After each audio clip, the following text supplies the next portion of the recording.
Hey guys, Pitmaster here. I'm in my office and I want to talk to you about drilling in training versus sparring. Um, when I started, there's no such thing as drilling. I mean, we'd hit the bag, but almost everything we did was freestyle. We'd hit the bag freestyle, we'd hit the speed bag, we'd shadow box freestyle, and then we'd spar. And when we'd spar, in the old days, you guys will remember if you're anywhere near my age, I had my first organized fight, Police Athletic League, when I was 14.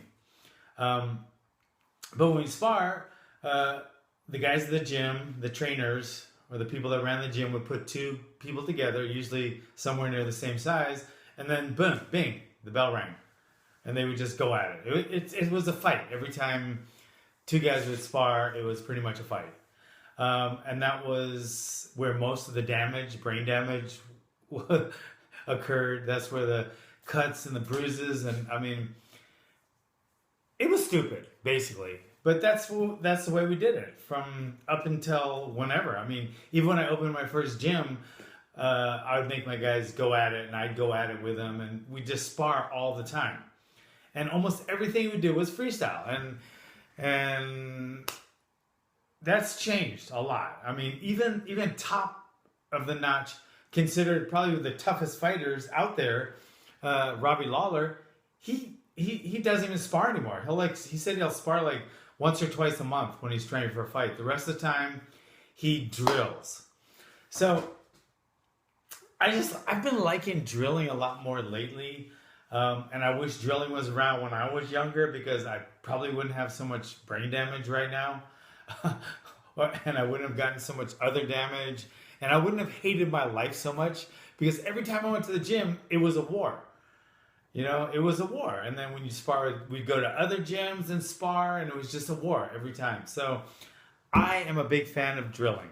Now, let's talk a little bit about how you can use both in your gym, whether that's a traditional martial arts gym or a fight gym. First of all, what is drilling? Drilling is choreographed techniques, predetermined, that you do with a partner. Okay? And it's so much safer, and you're still instilling it in your muscle memory, and you're practicing it, getting good form. It's better than hitting the bag, because you're actually hitting somebody. You know, you're not going all out on their face, but you're hitting someone, and they're hitting you. So you're working your defense. The bag doesn't hit back. You can't, like with the bag, work on your power and your strength like you do with the bag. So you still need the punching bag. But you can work on speed. You can work on distance a lot better than you can with the bag. You can work on lateral movement much better than you can on the bag, because the person's actually moving and it's interactive. So overall, I mean, it's a better workout than hitting the bag. It's better than sparring in a lot of ways. Now, what is sparring? To me, sparring is just two guys going at it freestyle, whether that be punching, kicking, etc. Usually we don't spar with elbows or knees to the face, because there's no padding on it, and you can cut a lot easier. So two guys get in there, put on 16-ounce gloves, and just beat the shit out of each other. And that's sparring. And if you're sparring grappling, you're just grappling and you're going as hard as you can for submissions, and people get hurt doing both. And that's the downfall. That's the biggest downfall of sparring, is you get burnt out and you get downfall. I mean, you get burnt out and you get injured all the time. So most of the time you're spent injured, because each sparring match, people turn into a fight. Even when you start off, you just want to move. One guy hits the other guy, ego, competitiveness comes out, so the other guy hits the other guy back. Next thing you know, it's just a full-on brawl. And that's the way sparring has been traditionally in combat sports, boxing, kickboxing, etc. A lot of the damage is done pre-fight in sparring, whether that be internal damage like concussions, or external damage, broken this, broken that, etc. So um, drilling is taking the place of sparring. And I think that's a great thing. I'll give you a benefit of sparring over drilling would be probably, if not one of the only ones, the only one, is that you can react. You react spontaneously, and then you see some weaknesses when you react and you counterpunch or you attack and he counterpunches you. So you see weaknesses in timing, which you don't see in drilling because drilling is choreographed. But with that said, I think sparring should still stay in your training regimen, but I think it should just be toned down a lot. And I think drilling should be brought up a lot. I think drilling should be the mainstay of your partner's training, and then sparring should be brought way down, if at all. I think sparring does help in testing it out, like taking the race car out on the track and just going all out, as fast as you can. That's what sparring's like. Testing. You want to test certain things, but I don't think you need to spend that much time doing it. I would say 1 day a week with maybe one round of real sparring. I think that is adequate, even if you're training for a fight, because I think the rest of the time can be done drilling, bag work, working techniques with a partner, maybe shadow boxing with a partner so you can get different looks and different angles, but you're not actually punching and kicking to the face all the time. So I think if you have a gym and you have students, regular traditional martial arts students aren't training for fights, they're training for the street. So I think once in a great while, they do need to spar. It's a wake-up call to actually get punched in the face. I don't think anyone should go through their martial arts training and never get punched in the face. To me, you're not doing your students a service. But I don't think you're giving them much service if you get them beat up all the time, where they're not even wanting to come to class and they're dreading it, and they're not getting that much benefit. They're getting hurt. So I think keeping sparring cut way down.